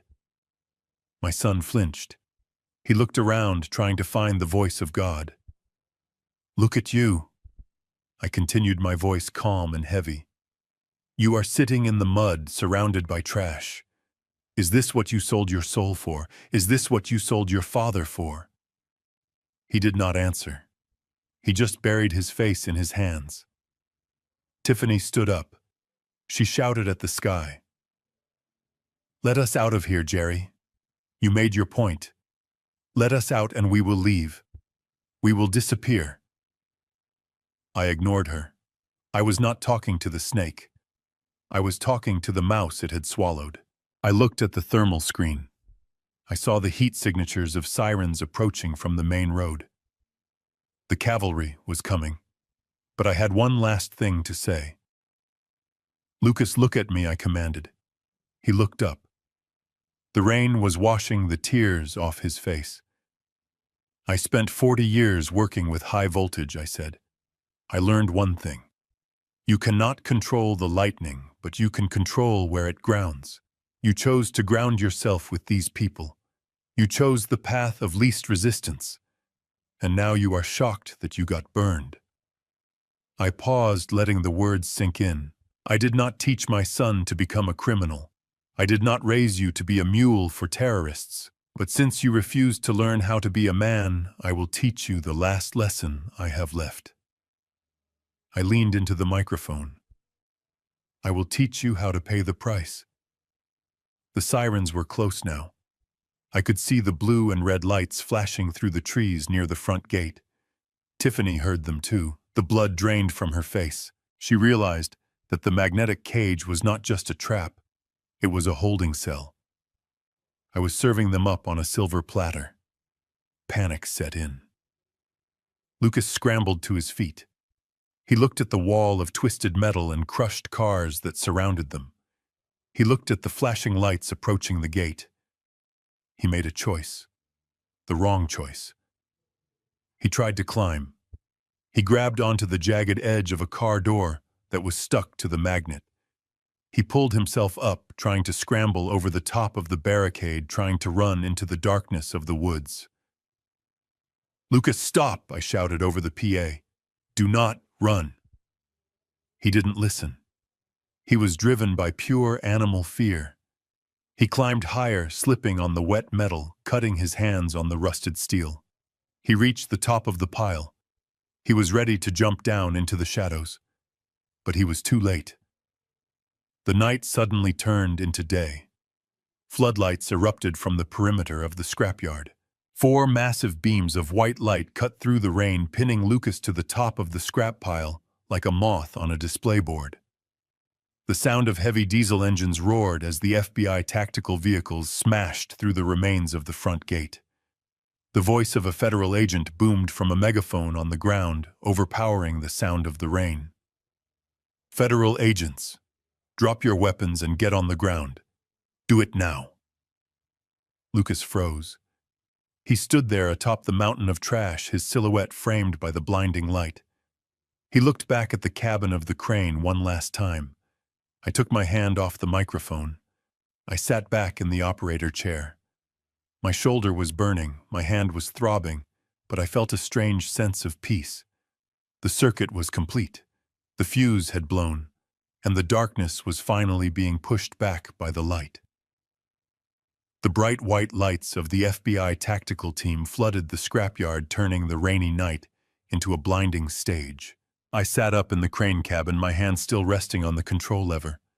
Below me, the scene was chaotic but controlled. The agents moved with the precision of a machine gun closing a perimeter. They were shouting orders, their voices amplified by megaphones demanding surrender. I watched the people trapped in my magnetic cage. They were like rats exposed to sudden sunlight. The mercenaries had dropped to their knees, their hands laced behind their heads. They knew the game was over. They knew that fighting federal agents was a different equation than bullying an old man. But Tiffany was not built for surrender. I watched her through the glass. She was cornered, mud-stained, and furious. She looked at the wall of agents, and then she looked up at me one last time. Her eyes were black holes of hate. She shouted something I could not hear over the roar of the engines, but I could read her lips. She promised to kill me. The lead agent called up to me on the PA system, instructing me to disengage the magnet. He wanted the suspects on the ground, not floating in a suspended prison of scrap metal. I nodded slowly. I gripped the lever. I had to be careful. If I cut the power instantly, tons of steel would crash down and crush them. I had to lower the arm first, then gently reduce the voltage. I pushed the joystick. The crane arm descended, groaning under the weight. The cage of cars and rebar touched the muddy ground. I slowly dialed back the power. 10%, 5%, 0. The hum of the magnet died. The invisible force that held the metal together evaporated. The cars slumped. The rifles and knives that had been stuck to the magnet face clattered down onto the hoods of the SUVs. That was the moment Tiffany chose to die. Or at least she chose to try. As the metal fell around her, creating a distraction, she did not put her hands up. She reached into her boot. I had missed it. I had seen the ankle holster on myself, but I had underestimated her paranoia. She had a backup piece, a small compact revolver tucked into her designer boot. She pulled it out. She did not aim at the agents. She knew she could not win that fight. She aimed at Lucas. If she was going down, she was going to take the loose end with her. She was going to silence the witness. Lucas was standing there, bewildered, his hands half raised when he saw his wife point the gun at his chest. His eyes went wide. He did not move. He was paralyzed by the betrayal. But the FBI sniper positioned on the roof of the tactical truck was not paralyzed. A single shot rang out. It was sharp and dry like a whip crack. I saw the impact. It hit Tiffany in the shoulder, spinning her around violently. She dropped the gun and fell into the mud, screaming. It was not a fatal shot. It was a disabling shot. Professional. Clean. The agents swarmed in. They tackled the mercenaries. They handcuffed Tiffany, dragging her away while medics rushed in to pack her wound. She was thrashing and cursing, spitting venom at everyone who touched her. And then there was Lucas. 2 agents grabbed him. They spun him around and slammed him against the hood of the crushed SUV. They pulled his arms behind his back. I heard the metallic click of the handcuffs even from 40 feet up. It was a sound of finality. I powered down the crane. The diesel generator shuddered and died, leaving only the sound of the rain and the shouting. I opened the cab door and climbed down the ladder. My body felt heavy. The adrenaline was leaving my system, replacing the energy with a deep, bone-weary exhaustion. My shoulder was burning. My thumb was throbbing, and I felt every single one of my 78 years. When my boots hit the ground, an agent approached me. He had a badge on his chest and a look of respect in his eyes. He asked if I was injured. I told him I would live. I walked past him toward the center of the yard. I had to sign the papers. I had to hand over the evidence. As I walked past the line of patrol cars, I saw him. Lucas was sitting in the back of a squad car. The door was open while an agent cataloged his personal effects. He looked up and saw me. He looked like a child who had fallen off his bike. His face was streaked with mud and tears. His expensive suit was ruined. His life was ruined. "Dad," he croaked. I stopped. I did not walk over to him.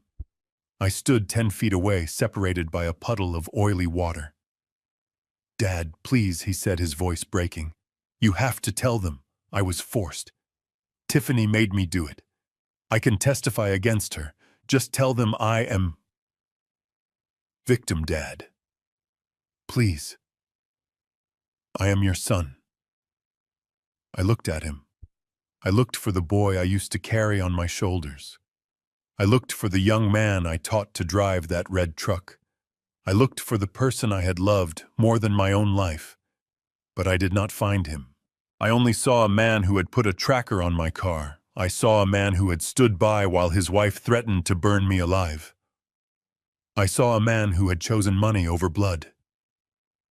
I stepped closer. The agent stepped in front of me instinctively, but I waved him off. I just wanted to say one thing. I leaned down so my face was level with his. "You are not a victim, Lucas," I said softly. "You are a volunteer. You volunteered to sell me out. You volunteered to break the law. And now you are volunteering to pay the price." "But Dad," he sobbed, reaching out with his cuffed hands. "I am sorry. I love you." I stood up straight. The rain washed the blood off my coat. "I loved the son I raised," I said. "But that son died the moment you signed that shipping manifest. I do not know who you are." I turned my back on him. "Dad, wait, Dad, don't leave me," he screamed. I walked away. I did not look back. I walked to the lead agent and handed him the burner phone with the recordings. I handed him the location of the real chips, which I had hidden, not in the scrapyard, but in a locker at the bus station, 3 towns over.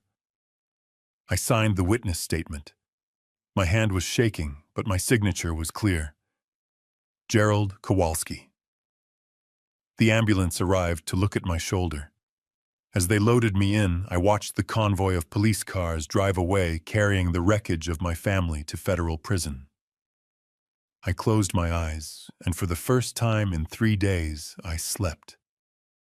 12 months later. The sun in Florida is different than the sun in Detroit. It is heavier, warmer. It feels like a blanket. I sat on the end of a wooden pier, my legs dangling over the turquoise water. The air smelled of salt and jasmine. There was no smell of ozone, no smell of hydraulic fluid, no smell of fear. I held a fishing rod in my hands. It was a new rod. My old gear was gone, left behind in the life I had walked away from. I lived in a small bungalow now near the coast. It was quiet. I had a neighbor named Bill who was a retired Navy mechanic. We drank coffee in the mornings and argued about engine timings. It was a good life. A simple life. My shoulder still stiffened up when it rained. The scar was a thick purple knot, a permanent reminder of the night I went to war. My thumb had healed, but it clicked when I reeled in a big fish. I heard footsteps on the wood planks behind me. It was the mailman. He knew I fished here every morning. "Letter for you, Jerry," he said, handing me a white envelope. I took it. I saw the return address stamped in red ink. Department of Corrections, State Penitentiary. My heart skipped a beat.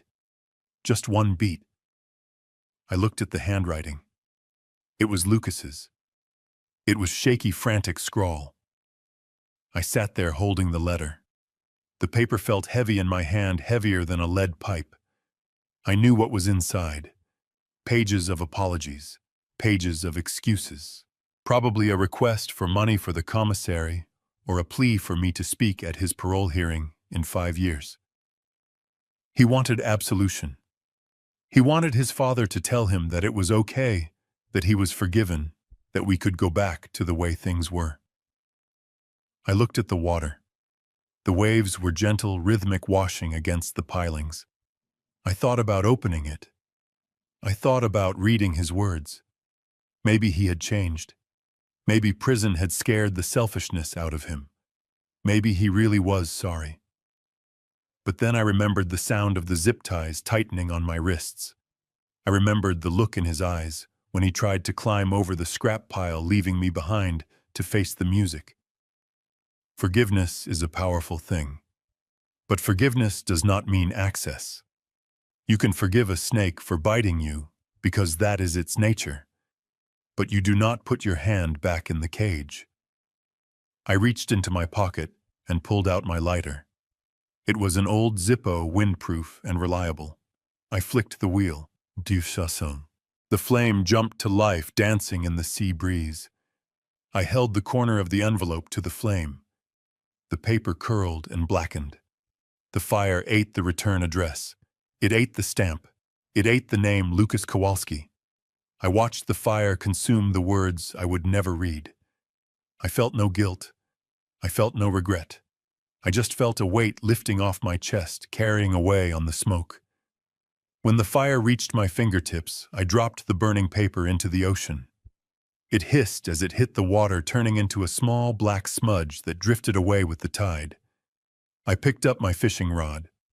I cast the line out far into the blue water. I am 79 years old. I have a few good years left, and I am going to spend them with people who do not need to be reminded to love me. Because I learned the hard way that family is not about the blood that flows in your veins. That is just biology. That is just an accident of birth. True family is about respect. It is about loyalty. It is about showing up when the house is on fire, not being the one holding the match. When respect is gone, when trust is broken, all you have left is a shared last name, and a name is not enough to keep you warm at night. I reeled in my line, feeling a tug, a fish, a fighter. I smiled. I was alone, but I was not lonely. I was free. Thank you for listening to my story. It was not an easy one to tell, but it was a necessary one to live. If you have someone in your life who is using your love as a weapon, do not wait until you are tied to a pillar to cut them loose. Save yourself. You are worth more than what they can take from you. If this story resonated with you, let me know in the comments. Where are you listening from? What would you have done with the letter? I read every single comment. And if you want to support an old electrician and his fishing habit, you can hit that like button or share this story with someone who needs to hear it. Take care of yourselves. And remember, watch your back, because sometimes the people standing behind you are the ones holding the knife. See you in the next story. With respect, many of you in the comments have been asking for an update. You want to know the specifics. You want to know if the justice system actually worked, or if money bought them a way out. Well, I am a man who believes in finishing the job. So here is the final chapter of the saga.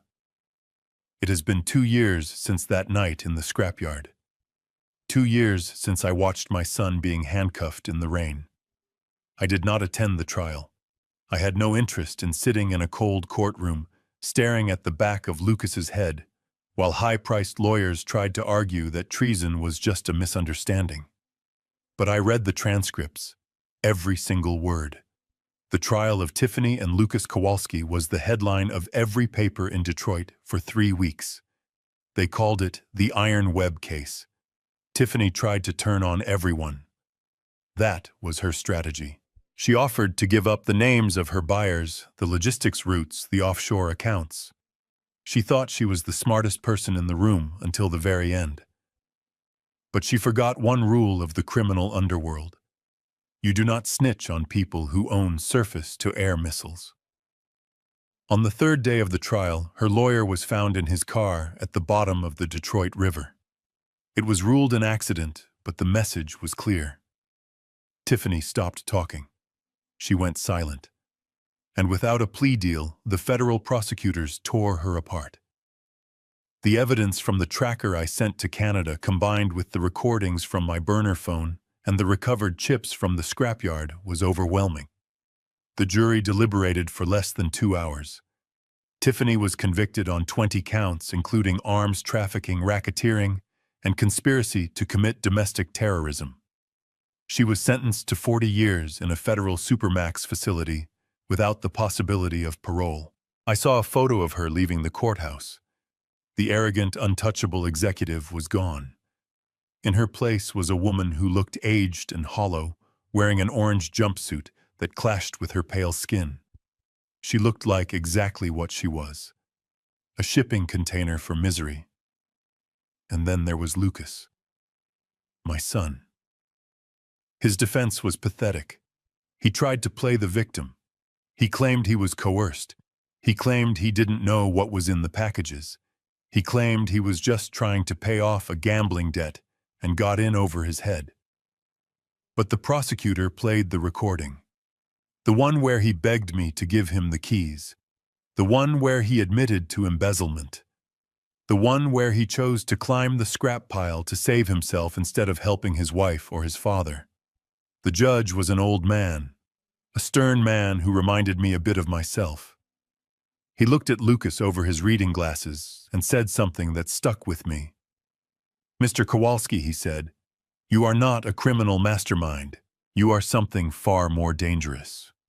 You are a weak man, and weak men create hard times for everyone around them because they refuse to carry their own burdens."